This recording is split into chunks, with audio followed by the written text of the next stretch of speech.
So welcome to your Fulham Fix, the show about all things Fulham and made for the fans. And joining me this week, a man that's skilled with the ball is almost as good as his dance moves, Mr. Sean Davis. Sean, how you doing, sir?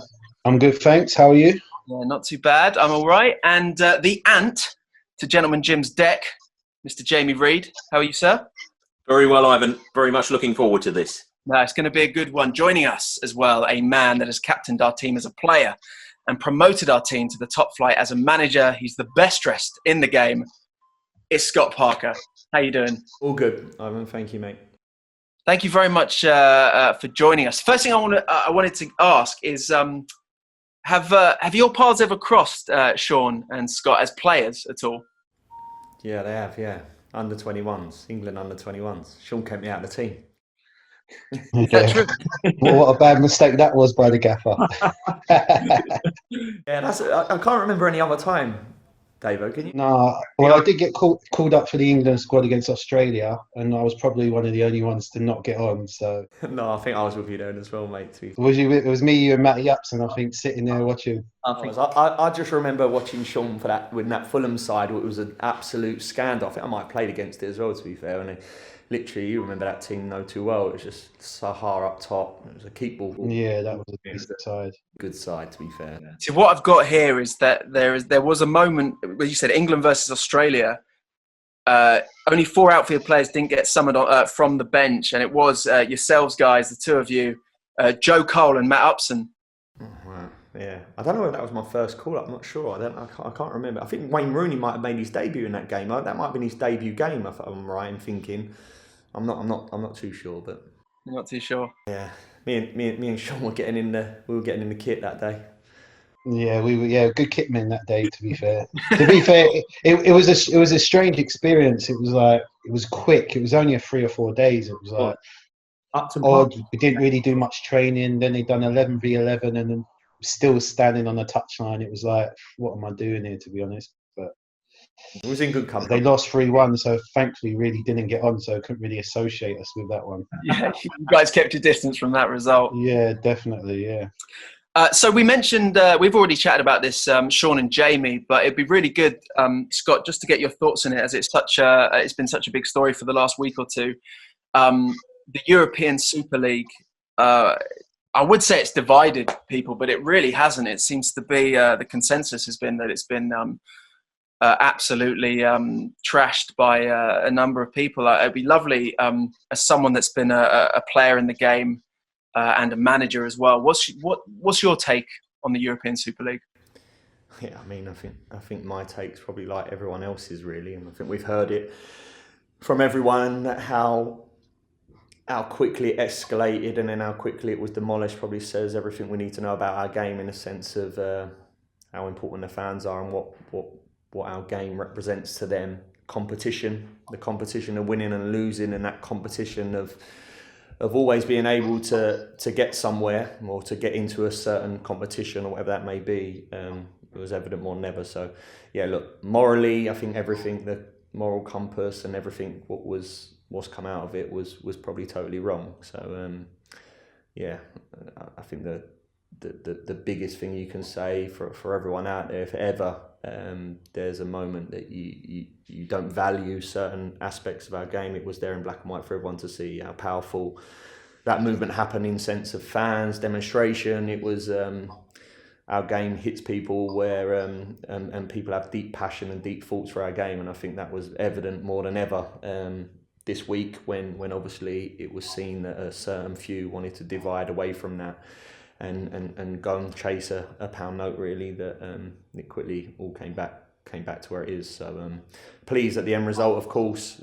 I think, like everyone says, you need to have an eye on this, because this is not something that was just developed or happened in a really short space of time. You don't get to that point of what it got to not been that's some time discussing, and that's some time in the making, really. So of course there needs to be an eye on that in terms of stopping that in future, and I'm sure that's what's happening. And I don't want to put you on the spot here, obviously, but do you think as well there should be punishment for the teams that went ahead and attempted to do this even though they pulled out? Yeah, I'm not sure about that. Look, I am a believer in, look, some you make mistakes sometimes, and in terms of, I don't know the real ins and outs of it. I don't know what positions some clubs will put in terms of people of these clubs or own these clubs. You're always looking to try and move your club forward, and I'd be really reluctant to. It was wrong, definitely wrong. But in terms of, is this a conversation which is, look, you just want to put your name to this because we're moving, we're progressing. You don't really know the ins and outs. I don't know. Maybe I'm being naive to say that as well. But I think it's fair to say that everyone who's been caught up into this have come out and apologised and said. So yeah, I'm not sure about punishment. I don't really know, and the reason I don't know about that is because I don't really know the full story of it. I don't really know the ins and outs. So I'm going to be really reluctant to point fingers and say, yeah, definitely let's punish this, punish that. I think probably the people's in them places are going to make them decisions. Probably need to go through some real understanding of the situation and get some evidence to suggest whether that would be the case or not. Okay, let's move on from that. So it's been a few days now to really sort of sit down and process the heartbreaking result against Arsenal. How are you feeling all about it now the dust has settled a bit? I'm feeling okay now. It's on to the next. I mean, look, it was the last 2 weeks have been, certainly definitely the last 2 games. I've been in football for a long time, and Sean would echo this. You get kicked where you don't want to get kicked sometimes, but the last 2 weeks really have been painful ones for myself and for the team, really, because I didn't think we deserved what we got against Wolves. I'm not sure we done enough to win the game, certainly, but at that point I'm thinking we were the main progressors. We were trying to force a game, and they really limited them to nothing, and they hit us on the break and score in the last kick. And then away at Arsenal, where you're going into that game knowing that you're going to have to weather some at some times. Can we be solid? Can we get a foothold, or can we get our nose in front of the game and then hold on? I thought we did that to a T. I thought it would have been the perfect away performance for Fulham, and when you're us, it would have been the perfect one, that you walk off the game, you get 3 points. You say to yourself, is it fully deserved? If you play that game another 10 times, are you going to win 1-0? No, you understand that. But when you are where we are, you think at the last minute there, you think you're holding on with 10 seconds to go, and they score and equalise, which was is another painful one. But yeah, look, like I said, after I was gutted and the team were gutted, but like we all know in life and like in football, you have to quickly bounce back, and we go again now. This squad, in games like that as well, so many times this season has shown some real resilience and never say die attitude. We keep going. We have these tough results, and we seem to bounce back. But a team like this is going to go into the our next West London derby against our neighbours Chelsea with lots of confidence, surely. I hope so, yeah, and I think we've done that well this year. I think we've done that very well. We've had many bumps. We've had many bad results, and one thing that this team have done is been able to reboot and go again, and that's why we are in a position we are with 5 games to go. I don't need exact points, what are they, 6 or 7 points adrift, with teams to play in and around us, and the sole reason we give ourselves a real fighting chance is because of that. So you can never be 10 seconds away from winning at the Emirates, or a brilliant performance at Anfield, a brilliant at Goodison, and without having belief. And in this team, there certainly is that. And I do echo them words. And it's very easy to say, of course it is. But like I said, you don't get the results and put yourself in a position that we've managed to put ourselves in without that, really. So. What's the atmosphere like currently at Motspur? You've obviously been training today. Like you said, it's a tricky position currently in the table. However, we are playing some absolutely lovely football. There's a real strong belief in the team. Defensively we're set up well. The midfield attacks so well. What is that feeling like currently amongst the squad now with 5 games to go? The feeling's good. The atmosphere's always been good, and I've been really conscious of that. I've been involved in a couple of relegations. I'm always conscious of an atmosphere, certainly in a team that is going to be a difficult year. So that was probably been the main emphasis on that. Wanted to keep morale right up there, while also wanting to give some reality on the situation and understand that and add that pressure, of course, and we've done that. Yeah, and at this present moment in time, I think we all understand. We're realists. The team understand. The players understand. We need to win football matches. And while at the beginning of the season, team and the players are navigating and working out this division. This is a young squad. I think we're the second youngest squad in the division. This is a team that not many players have played in and around the Premier League for a long period of time. I think Ruben Loftus-Cheek is our highest Premier League player in terms of appearances. So early on in the season, this was a team that was obviously working out what they can get away with, what they can't, the difference in the leagues of the Championship and the Premier League, and then moved on from there really, and obviously have learnt and carried on going from that sense. So early on, the difference between us becoming better as a team, becoming better as individuals, and trying to progress from that was the main focus. And then, of course, as the season's gone on, that focus has always changed, like any season it does. And we're now getting to the point where the main focus was more performance early on, was more performance and us becoming stronger and getting better as a team. Now the facts are that you need to win games. And now, performance is secondary. I still want us to play a nice way. I still want us to have the core principles that what we've instilled and what we want, because I realise that's the best way for us to win football matches. But yeah, look, we need to win some games, and we understand that to have a chance to stand in the division. Sean, as a player, when you sort of maybe this sort of a point in the season, do you relish games like the Man United, the Chelseas? Do you relish those chances, or do you fear them, I suppose, at this point as a player from your experience? No, I don't think you fear them. I think with the results that the team have had, obviously going away to Liverpool, picking up points at other big clubs, I think they'll be relishing. I think there won't be any fear there. I think with us, it's, just can we capitalise when we are in the game, when we are playing well, can we then capitalise and take our chances? And I think the players do have that belief. I think the one thing that can hand a big to Scotty is that the team have bought into what he wants to do, and they've never kind of shied away from that. So I'm sure the team will keep going until the end of the season, but I don't think there'll be any fear there. There will be a little bit of nerves and fear deep down, because you need that as a player before you go out into a game. But once they get out on the pitch and the game takes place, I think that fear goes, and it's more of an urgency to try and get the result. Yeah.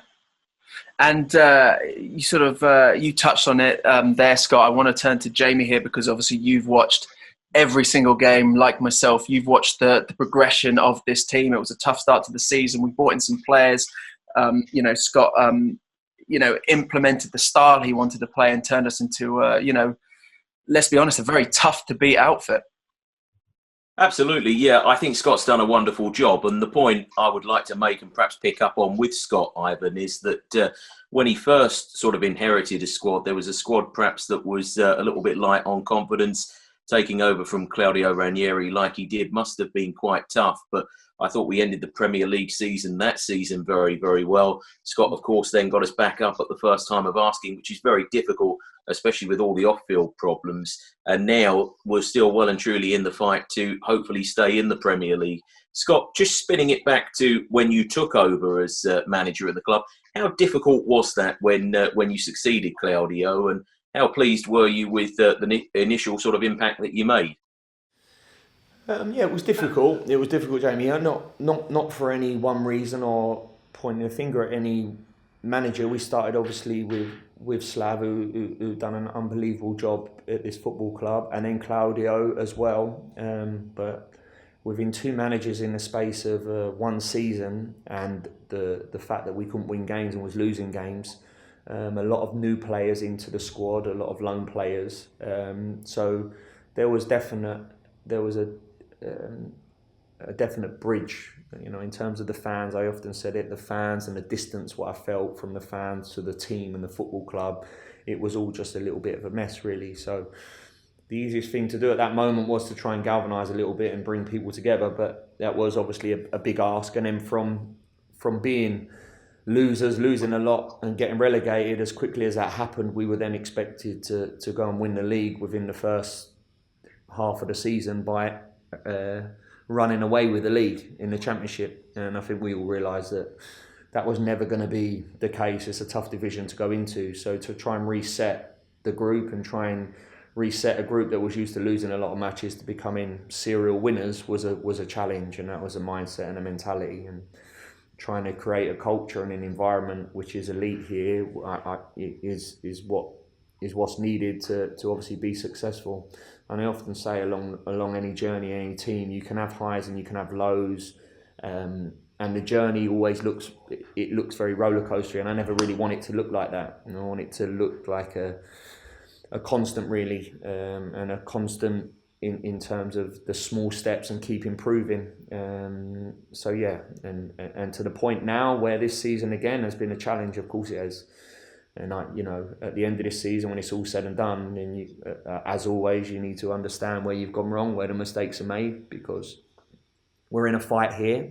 And we've got a fighting chance of staying in this division. But at the end of the season, if that isn't the case, then you need to work out where we can improve and get better next time, really. So, there has been some big challenges, but there's always challenges in anything. And I think my main objective's always been is to try and make this football club and try and make this team act in a world-class way.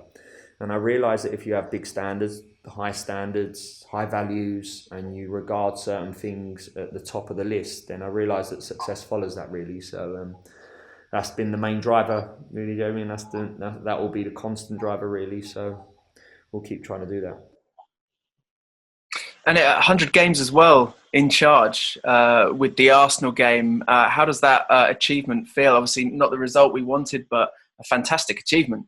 Yeah, it's come around a bit quick, to be fair. It really has. When someone told me, I was a bit surprised it was that many. So I mean, look, like I've said before, I'm really proud to be able to have taken over, been here as a player for a long time. Sean will know what this club is and what it's about, and then to obviously been handed the responsibility of obviously managing the club has been a very proud moment. So hopefully that may continue. Well, it's not even quite been 8 years since you joined Fulham as a player, and obviously now managing us. But does it feel longer, or does it? So much has happened in between. Can you believe it's been 8 years, really?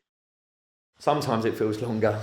When that goal went in the other day, it felt like a long time. But sometimes it does. It's just I think overall it doesn't really. It just feels like yesterday, when I stopped playing, and then it seems like only yesterday when I first started with the team. And time flies. I think we all realise that. So Yeah. Let's talk a little bit about, if you don't mind going back a bit, it's the first time we've had you on the show. I've got a load of questions I'd love to ask you. One of the main things is coaching something you always wanted to do? I mean, you're always one of those players that when you watched you play, you would go, you can tell he would be the sort of player, that would rally the team. You could see it at Fulham when you were captaining Fulham. Surely he's going to make a decent manager. Was it those moments where you're like, okay, I should do my badges, or was this something that had happened prior to captaining Fulham? Not really. I only really started. I was always intrigued with the tactical side. I was always intrigued in terms of the more deeper stuff on the pitch, in terms of movements or how I felt in certain games and what I needed to do, my positioning or other players' positioning to make the game easier for me, or how I played. How many touches I took in certain moments, how I could get a tempo to the game. Same with Sean. Sean will understand that. There's certain, when you played the game, when you keep playing the game over and over again, it just becomes automatic, and you start quickly recognising certain things. So certain patterns, what may happen in a football match. A ball goes to a fullback as a midfielder. You quickly recognise that it's the same sort of movements and the same patterns and the same way you need to play out certain situations. And then it's the same as an overall team, in terms of when I've played in good teams and I've played in my best games. I was always over in my head thinking, right, I think it was because of this, or this is the reason. It was because we had this forward, or we had an overload in these moments. But never really only really got into my coaching side was when I went to Spurs. And the main reason for that was because I had someone in John McDermott who really was pushing a little bit. I was getting to that part in my career where I was a bit like even more looking into it. So I then decided to start doing my badges really. And it's definitely helped me as a player when I came to Fulham. At that point, I was enrolled in all my badges. I'd done my B license. I was doing my A license, and then moving on to my pro license. But suddenly, then the player you become, I wish I could start again now, knowing what I know, because you look at the game in a very different way to when you're playing. When you're playing, you don't. Early on, certainly, you don't. Your natural ability and just how you play the game is just, it gets you through. It's pure. But it's not until, like anything, you start looking a bit deeper and start understanding certain things that, things become a lot easier. So when I join in now, if I join in not too much, obviously I can't run anymore. My ankle is shot to pieces. But that my understanding of certain moments is what makes me survive, and that's because obviously, it's the stuff what I've gone through really. So. Yeah, and I took the step, and then from there you get the bug. It's like golf. You play one round of golf, you get a couple of good shots, you're in the club shop buying all the gear, and you have that bug. You're up at 6 a.m. the next morning on the early tee off time, and you're there all day. And then, so that's what happened to me. Got the bug, started to coach some kids, see the reaction you get, see a team develop a little bit in terms of what you want from the team and your dynamics, and then just went from there really. And you've got the other things. I always think about this with managers. You make that decision at some point. You go, am I going to be a manager that dresses suited and booted on the touchline looking slick, or am I going to do this sort of Tony Pulis cap or the tracky bottoms and stuff? Did you have that moment where you're like, you know what, I'm gonna look slick on the touchline? I'm not going to be training gear.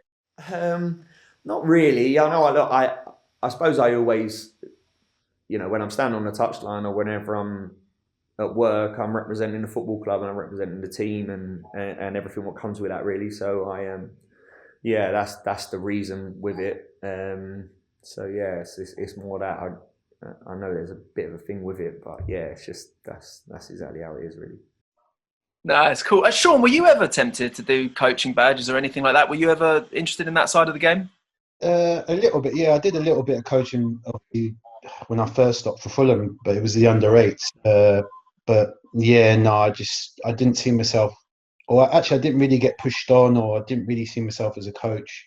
Mine was more just help mentoring the kids and the after stuff of the other stuff around when you're not a player, when you're not playing the kind of leeches and the bad side of the game. I kind of wanted to help the kids understand what it took to be a footballer and what's going to happen after and stuff like that. So kind of a mentor was the way I went down. That's why I kind of joined a football agency. But I'm not with the football agency no more, but I still kind of see myself in a role as, trying to be a mentor and trying to help these kids, because I feel sometimes these kids have got all the ability, but they don't really know what it takes to be a footballer. They don't understand that, you can't cut corners. You've got to live and you've got to breathe it. So I'm hoping kind of that's my path going forward. You know what, Sean? Yeah.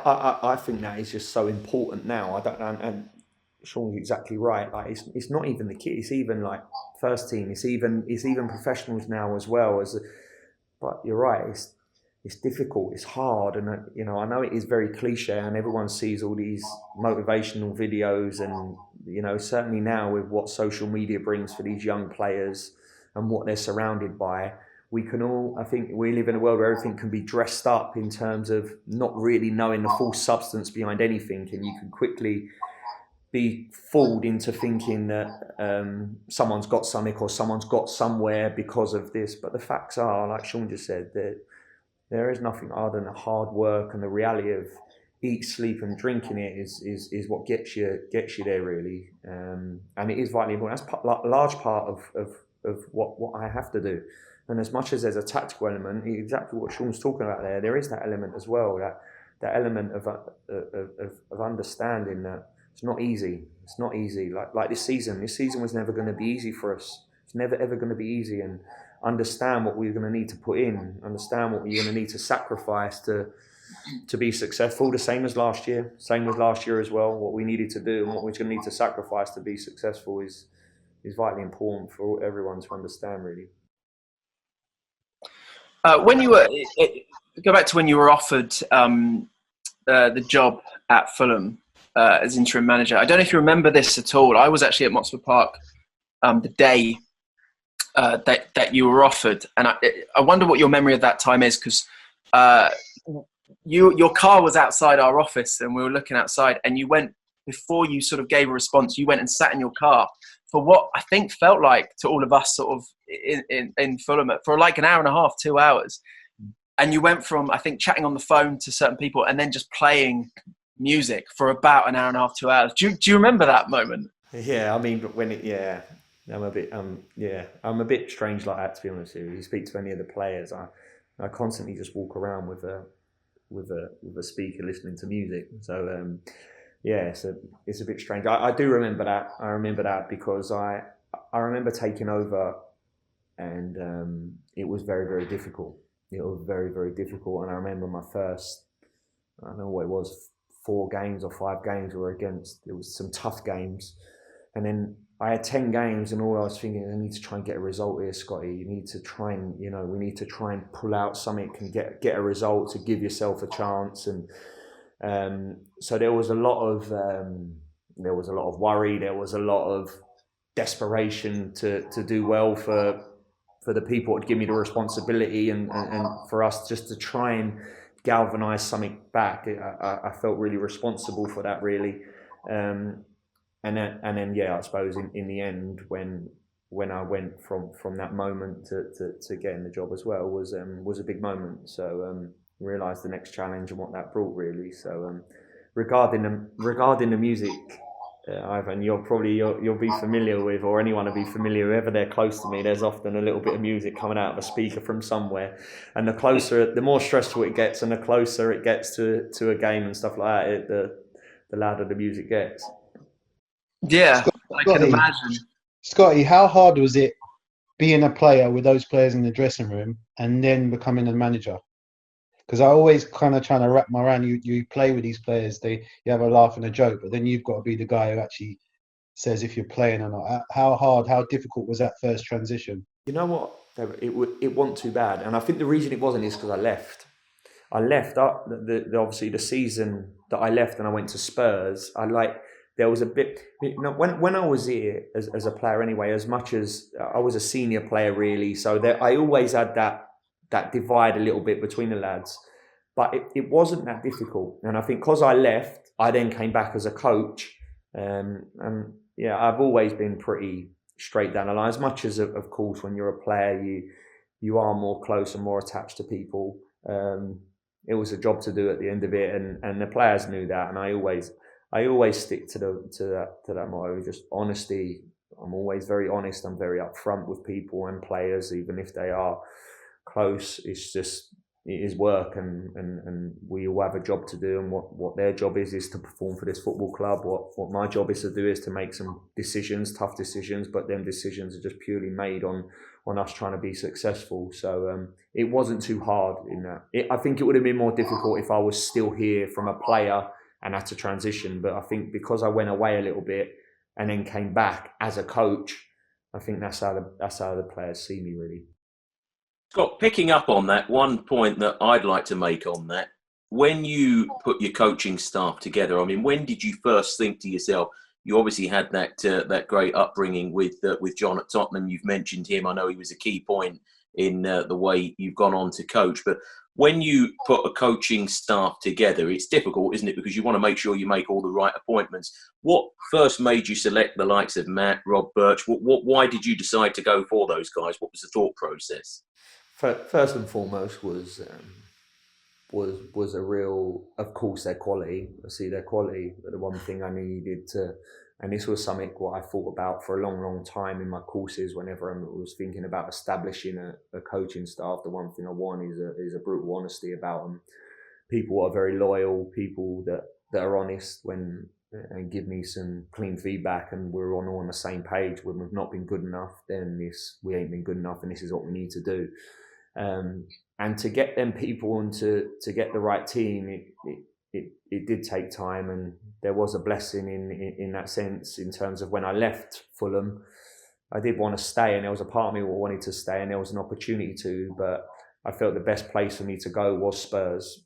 And probably as much as it was a good place for me to go and cut my teeth a little bit in terms of coaching, the best thing that ever happened was that I met Matt and I met Birchie, and instantly their quality shone through, of course, and the detail in what they do and how good they are. But yeah, just instantly built up a bond, which, you know, I see these guys more than probably I see my own kids and my wife at times. We literally live with each other. We see the worst of each other. After a bad result, we're the ones who are often consoling each other. After a good result, we've shared loads and loads of experiences, and to be able to do that, like I said, the first thing you need is a trust and a bond and an honesty amongst you.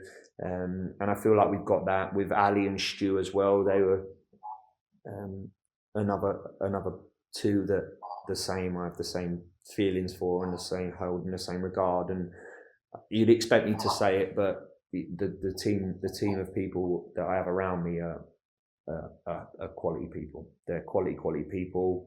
They stand for the same values. They stand for the same morals. They work in a way that I want to work. There's a desperation about them to do well and try and be successful, and that's what makes us a good team, I feel. Let's touch on your first full season in charge, getting us promoted. You know, your first attempt must have been such a sense of pride, especially to do it during a pandemic, during a season break. What are your memories of that time? It's an unbelievable season. Obviously, the main positive memory is the one at Wembley. The season was a tough season. It was a tough season. Really, really difficult. I don't really remember in many positives or many fond memories from the season, to be honest with you. There was constant pressure. And it was difficult. I don't think there's any other words to say than that, really. I'm not going to hide around the situation, the work that had to go in, the everything. What ended in that final game was a long road for us, and I remember a lot of instances during that season where it was very difficult for us. So as much as obviously at the end of it we was rewarded, that come from a lot of pain at times, hard work, hard graft, and we got there in the end. But I was immensely proud at Wembley, because obviously I see deep down, and I understood deep down. I knew at the start of that season where we were. I knew where we were as a team. Did I believe that we could go and smash the league that everyone was expecting us to? No, I didn't believe that we could do that. And I knew that there was going to be a big job on our hands, because I knew that that's how it had to be. And that's the fact. Sometimes in football and sometimes in management and sometimes when you're playing, what the reality is and what needs to happen are quite different. And there's sometimes you can understand that, but there's sometimes when you just got to get promoted. And last year for us is we need to get promoted. End of. There ain't we can't hide behind this, that, or it's a development. No, we just need to get up. And that's exactly it, really. So it was immensely proud at the end of it. And touch on the playoff final as well. What was the build-up like for you? I think we kept quite quiet at the time. I don't know how much you took on board of what Brentford was saying. Certainly, there was a Brentford player or two, giving it the big I am, giving it large. What was the build-up like for you guys? And were the things that were being said, did they affect the players at all? Did they affect you? Were you almost pleased to hear it in a weird way? Yeah, pleased to hear it. Yeah, it affected us in a positive way. Players understood that. Players were made fully aware of what was being said. The players, I was using that. I was using that as a fuel for us to go and put that right. Really, I knew the quality of the squad, and I knew that the two fixtures against Brentford previous to that, they would see it like that. Of course they would, because they had some good results against us. In fact, certainly the first one away, they were by far the better team. And obviously what come with that. But I also knew the quality what I had in our squad, and I knew in a one-off game at Wembley, this is evens. There is no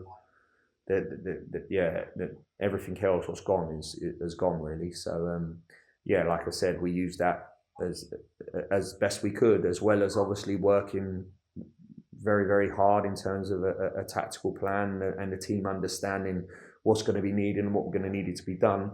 There was a psychological element which we used, and of course we did, and that was it.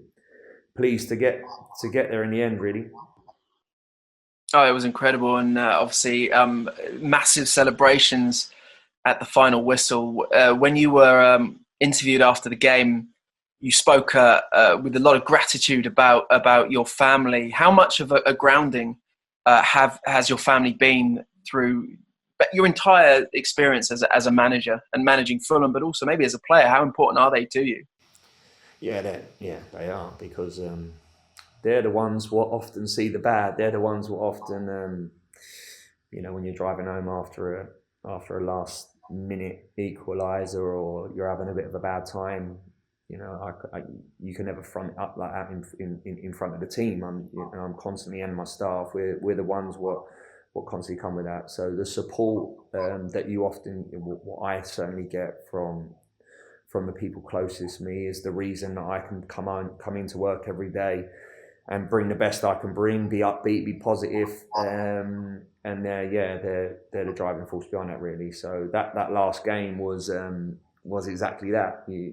All the sacrifices what they've had to make. I've been involved in football for a long time, and I understand the stresses and the pressures and the intensity of what it brings. And they're not, and they're new to that. And my wife, I've been with my wife since I was 15 or 16, and she's probably been on this journey with me. But certainly at times they probably, like I said, they see the worst of it, or they see the stresses and the pressures that come with it, really. So I think I realised that certainly in management in football, there's probably not as many good times. So when you do have them, you certainly like the one at Wembley. I hope they look at that and see it's all worth it, and that's exactly where it was, really. Obviously, return to the Premier League following that. Now you have even in this interview right now, but you've always spoken of the ebbs and flows, the highs and lows, that kind of roller coaster that is a season. 5 games left here of this season. What are you hoping to see from your team of players for these remaining 5 games? A performance, but ultimately we need to get some results, and that's what's the key. The key is for us to go and try and win some games here. The rationale in football has probably gone these days, and people how drastic it all changes and how drastic everything is. You win a game, you lose a game. You're the worst team. You win a game, you're not. At this present moment in time, do we have a chance? Of course we do.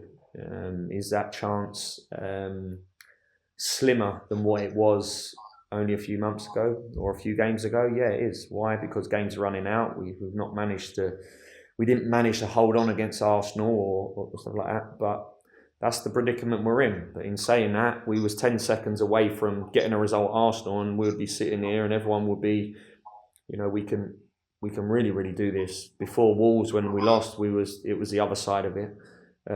So I realised that. So what's important is everyone to understand that this team are capable of winning football matches in this division at any given moment, and we've proven that.